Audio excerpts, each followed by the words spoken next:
Okay, just gonna check the audio real quick.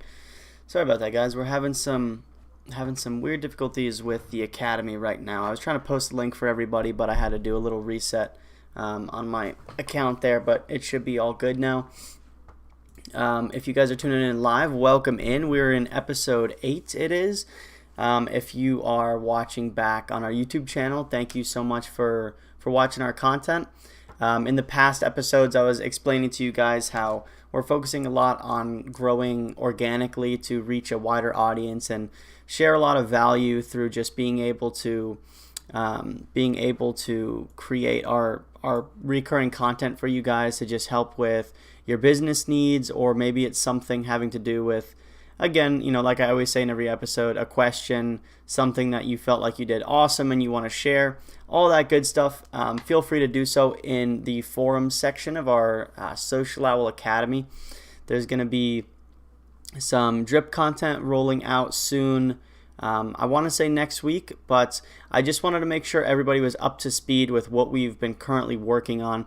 Last episode, I gave everybody a little bit of an assignment to go out and implement some things that we learned and talked about into their business. And that was more of a personal challenge than anything, me just saying, hey, do this and try this. Some of you guys may have tried that already and it may not have worked for that particular business. Some of you guys may have, so I'm just checking the audio again. Some of you guys may not have tried that and, had a little bit of had a little bit of a realization of something that you think could change. One of the examples that we had was a content day, right, at your restaurant or your clothing brand store, where you would go in, have a content booth set up so that when everybody came in, if they took photos, videos, and took a selfie, they'd get a discount, something to that effect, where you're encouraging exponential growth among your customer base that you've already established just through word of mouth, or maybe you've done ads, things like that, to where you're not having to do that outreach right away in order to get more customers, but rather you're using the community you've already built to just extend what's there. And that's the same thing when it comes down to being a social media manager. We don't want to change the business. We don't want to alter the way that they have it all set up, because at the end of the day, it's the business owner's business, and our job is to come in with a megaphone, take everything they've have established, and just basically scale it and show that the atmosphere, what you're going to have once you walk through the door, is so well reflected online. They get a little taste before they get there, right? And maybe it's that, like I said, I'm from Las Vegas. Maybe it's they're coming in from out of town. They want to find the best place. They want to see these reviews where they could almost see it, feel it, taste that experience. They come on out, and then boom, they're super satisfied with what you've replicated online. But yeah, I just want to make sure that we're able to get this live feed here. I think we're okay, but I'm going to just pop this link in here. Let me give it another shot. It's so weird that it does this sometimes. It acts up and doesn't quite let me do my thing here. There we go. Just going to post this how I always do in the forums for you guys. That's the wrong one. Okay. Yes, and also please comment down below as well, because I know we were talking last week just about that challenge. So I want to know if you guys were able to accomplish your personal goals, if maybe you found some hiccups along the way that you felt like held you back from doing that.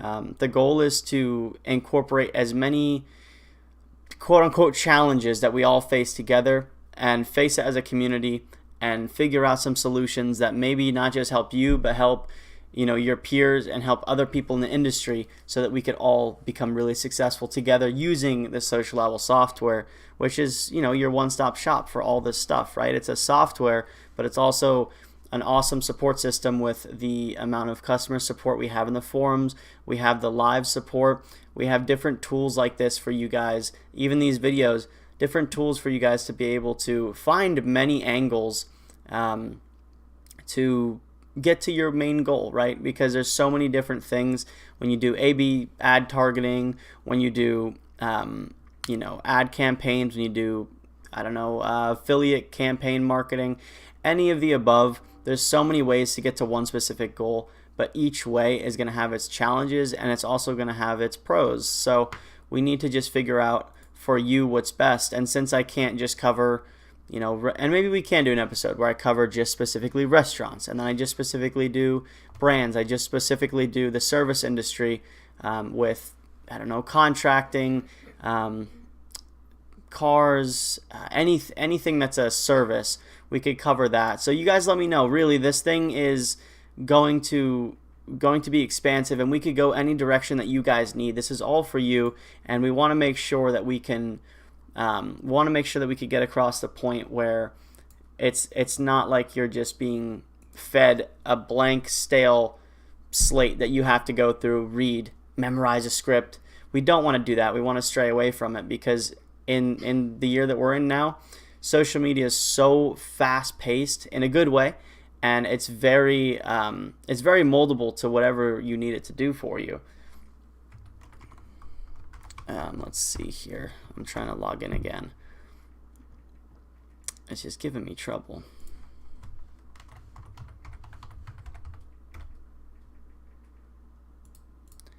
All right.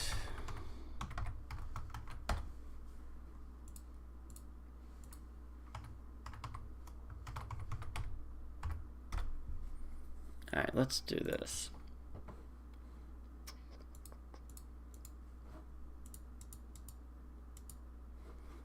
Okay. Sorry about that, guys. It always happens at the worst times with technical issues.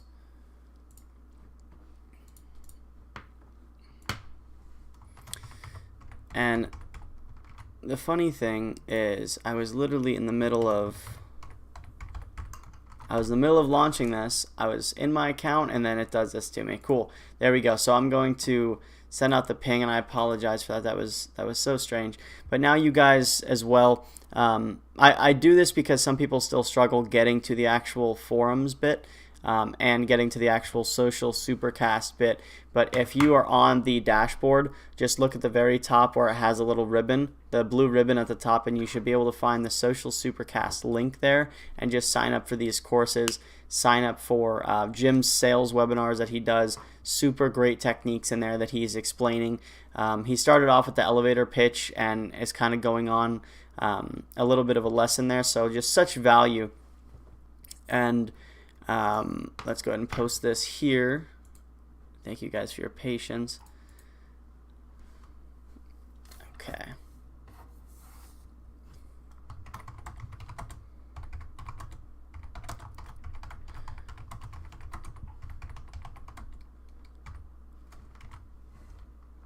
All right, perfect. That's up. Okay, sorry about that, guys. Yeah, so I guess I just wanted to cover in this one. I don't think we have any questions yet, but you guys let me know down in the comments how you found those challenges of this week, what you found encouraging, discouraging, because that will help. Almost treat it like a little journal or diary, right, of you measuring your growth over time in the next coming weeks. But something that I want to explain is matching branding to branding, or matching, a color to a color, or a theme. I guess that's the point of this episode, is themes, right? So when we're talking about themes in social media, the biggest thing to remember is somebody's comfort zone is only going to be, I should say the sale or the conversion of the customer is only going to be as good as the customer's comfort zone.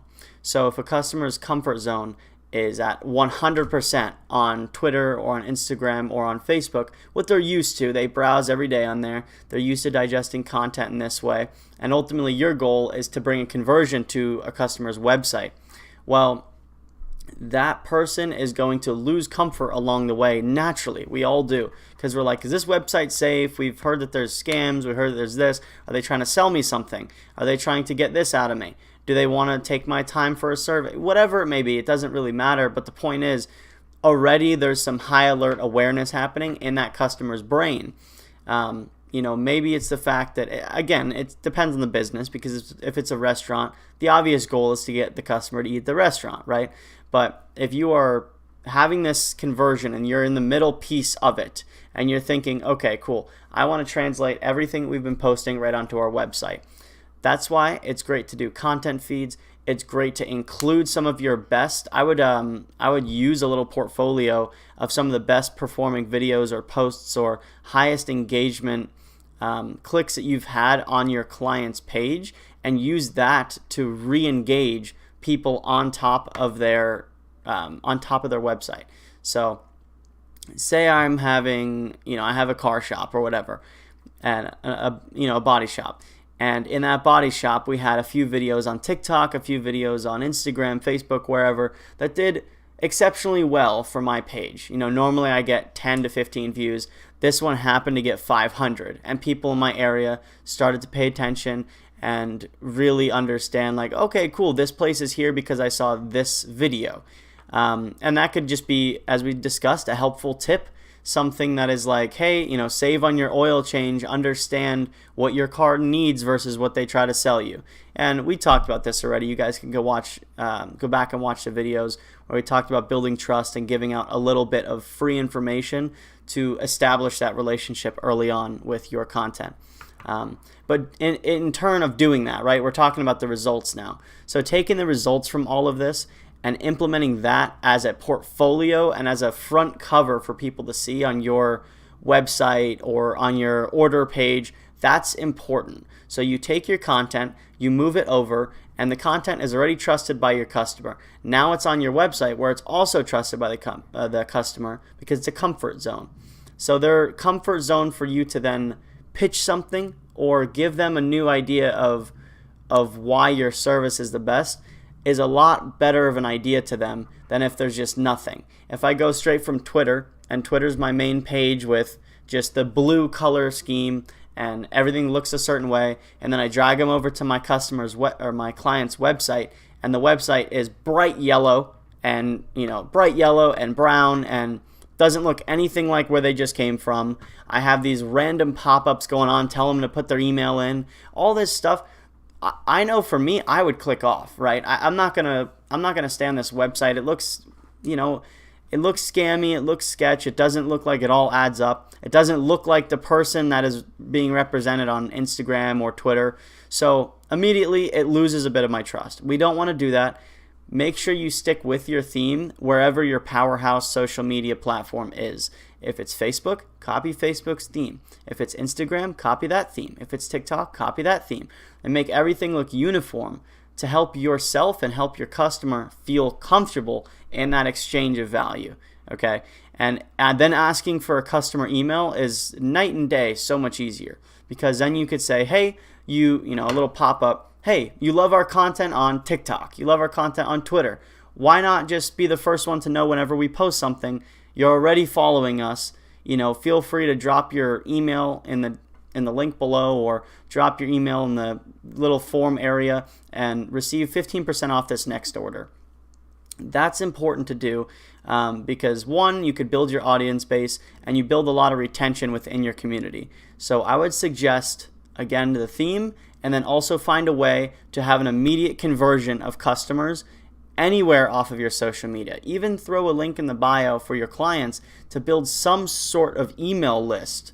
You could do, like, Linktree is a really great website to set up. I think don't quote me on this, you'll have to look it up. It's super high usage from a bunch of people in the industry. But Linktree is essentially just a link that you put in your bio where you could split it into other links. So you could have sublinks. You could customize it, make it look really nice, clean, however you want. And you could put, hey, follow us on YouTube, subscribe to us on blank, blank, blank, blank, blank, right? All the way down. And people have all your information in one go. But make sure, as soon as they click on that link tree, or as soon as they leave wherever they're finding you from, you retain them.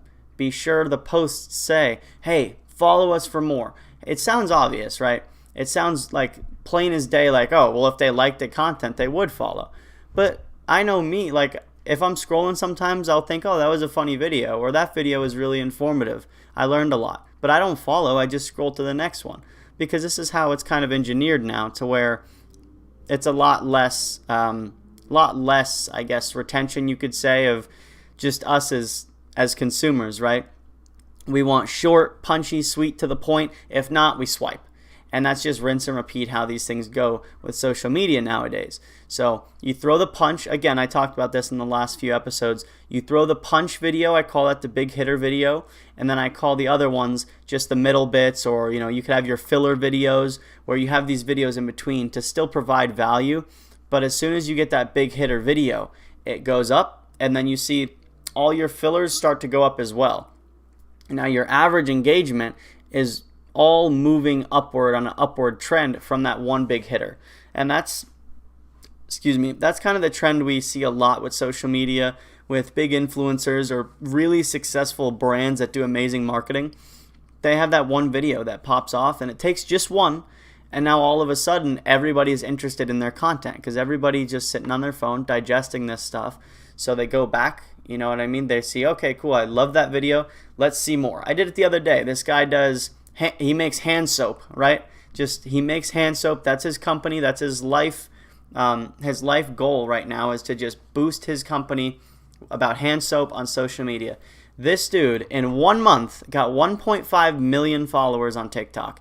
And all he has done is figured out a way to show his brand off without trying to, it's subconsciously, yes, but without trying to directly sell you this product. He's providing entertainment value. He's saying, I'm going to dirty up my hands. He dips his hands in coffee, lets it sit for 15 minutes. Red dye, I think he did leather dye. He does super glue, Gorilla Glue. He tries to throw himself onto the wall and stick his hands, and just to show you like how tough it is to get off. Just this entertainment value that we watch now, right? And all he did is he took an entertainment value, combined it with the value of his product, put it into a video, and then now we all watch this because it's entertaining as heck. And people even say in the comments, wow, I'm addicted to your videos, but this is genius marketing for your brand. At the end of the video, hey, follow for more. Link is in my bio. And then people go to the link in his bio, and it doesn't mean he's got the best soap around. It doesn't mean that it's not magic hand soap, you know what I mean? It's like any other hand soap, but now when all of his followers think of hand soap, or they see his face, or he sees the brand in the store, we have this socialization of, oh, okay, I associate that brand with that video, with that laugh that I had. And that's what we're trying to build here, is this community. It doesn't matter what the business, what the brand, the community is what is going to bring you that really high interaction and conversion rate. And it happens all the time, left and right. Every single day I see it on social media. So I have no doubt in my mind that you guys could do this too for all of your clients very easily. It just takes like the secret sauce. There's no magic pill. The secret sauce is a consistency and adding the value for people before you ask for anything. Whether it's a laugh, whether it's information, whether it's anything at all, just here you go. And then if you want, come try our product like that. That's the exchange. So that's pretty much today what I wanted to jump on and say and help you guys with. I encourage you guys. We don't have a challenge for this week, but I guess you could say the weekly challenge every week is to get out there and implement these new things we're talking about, because these are just things that I've found very helpful in my own career as I've been doing this for 4+ years now. I found a little bit of my own success on social media, and really there's no magic trick. There's no shortcut. This is what it is. And ultimately, if you can capitalize on this for yourself, for your own business, and as a marketer, a manager of social media, you'll learn that the tricks are not tricks, but it's just consistency, and it's just smart marketing, just providing value. So that is it, guys. That's all I wanted to say today. If you guys have any questions at all, please feel free to drop them down in our comment section on YouTube. Subscribe, ding the bell, and we'll let you know next week in the forums every single time. Please sign up you could sign up for my webinar every single Friday at 2 o'clock Pacific, or you could sign up for Jim's, which is going to be talking about sales. I believe right now he has a lesson going on through a few weeks about the elevator pitch and how important it is to build that rapport with your customers and ask about their needs and what they want. So that's what he's doing. This is what I'm doing. If you guys enjoy, let us know, leave a thumbs up, and we will be back next week for more. Thank you guys so much, and I hope you have a beautiful weekend. We'll see you guys. Thank you.